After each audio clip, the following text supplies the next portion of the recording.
Hey y'all, and welcome to my YouTube channel. It's your girl Nat. Now if you've been here before, welcome back. Your girl has missed you. Not for real, I did. If this is your first time coming through, thank you for stopping by. I appreciate you for real. I want to talk to you guys real quick about something that I'm going through, and that is separation anxiety with my son. Lord Jesus Christ, I didn't know I could feel this way. I honestly did not think, this first time mom stuff, I didn't know. Let me just give you guys a backstory. My son was in daycare. However, his daycare only had a couple of kids. It had about like 4 kids. And only on some certain days, it would just be him and the daycare provider. So he was really used to that one-on-one attention. Boom, COVID now hits, and now he's home with mommy all day. We have a set routine of what we're doing. Great. Now that the world is slowly opening back up, it's like, okay, well, I need him to go to school so that now that I'm home and still working from home, I'm able to get everything that I need to get done and work at the same time. So I decided to put him back into school. They are definitely taking the proper precautions of not only making it a safe environment for the children, but a clean environment for the kids, because kids, they be dirty. Kids are dirty. As you guys know, or as most parents or know, that when you drop off your kids in the morning, you're allowed to go in, take off the backpack, help them get them settled in, say goodbyes and dip. Well, thanks to COVID, you gotta leave them kids at the door, or that's the precaution that the school has implemented for my son's school. The first week was a little hectic. Just let me share this clip with y'all. Just look at the damn clip. Yep, boom, there he goes. My son in all his non-participating glory. This video just made me crack up. And yep, nope, still not participating. And one more pan for the youth-dom. So as you guys can see, my son was not happy. He was not with it. And then I'm getting a text from his teacher like, oh, he's not eating. I'm like, Lord, I was going through it last week, and I'm still going through it. I'm not gonna lie. So I just want to come on here to share with you guys do's and don'ts when it comes to separation anxiety. Pay attention and do it with me, because this is a learning process. We're going through this stuff together.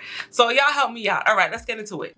Okay, so the first thing is, don't bribe your kids. Do not bribe your kids. Don't say, okay, little Billy, let's, Little Daquan, okay, no. Jeremiah, listen, when you come back from school, I got the lollipop for you. Don't do that.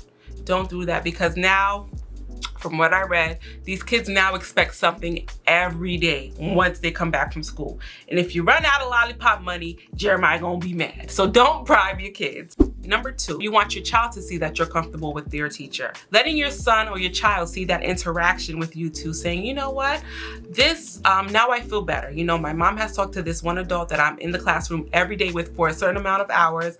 I feel comfortable. So let that be a thing. Keep the routine the same. Don't switch it up, especially during the new year. And talk to your children about the exciting things that school has to offer. Like, okay, they have the playground that you're gonna play with. They have the blocks that you're gonna play with. You're gonna make new friends. And keep just feeding them that positive energy, that positive talk about the positive things that school has to offer. All right, so my son is only 3, and I don't think he has a concept of time yet, but he understands things. So I always reassure him that I'm going to be right back. So when I leave him at the door, I'm like, all right, Poppy, mommy has to go to work and she'll be right back. So I'm reassuring him that I am going to be coming back at a later time. And just implement that in their head, like, listen, I gotta do my business, you do yours in school, all right? I'm gonna be right back. And when I come back, boom, we're gonna be together and reunite once again. Make sure that when you pick them up, you're doing something fun, but don't tell them. Like, this is something I've been testing out for the past 4 days. And it's something as simple as, okay, when we get home, we're gonna ride our bikes around the block. Or when we get home, we're going to do an arts and crafts lesson. When we get home, we're gonna read that book that you wanted to read every other night. When we get home, we're gonna watch Moana for the 15th damn time. Just keep it interesting and keep them on their little bitty toes. Okay, so we as millennials are heavy. All right, let me chill, because I'm not about to show y'all my age. Let's rewind. Us, people born after the baby boomers. That makes me sound even older. Forget it.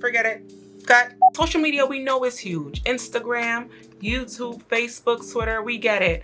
However, in parental sakes, Guys, when your kids come home, just put the phone down, man. When they come in at 3 o'clock, they've been in bed by 7:30. Understand that those 4.5 hours isn't a long time. Just put your phone, lock it up in your room. Enjoy the moment, be in the moment, live in the moment. So yes, that's my advice, is just to put the phone down. And, you know, just have yourself, you know, y'all guys, your you time.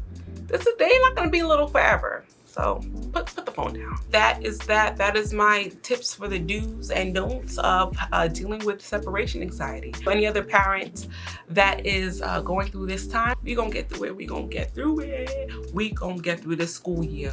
I promise y'all, I promise, we are going to get through this school year. One day at a time.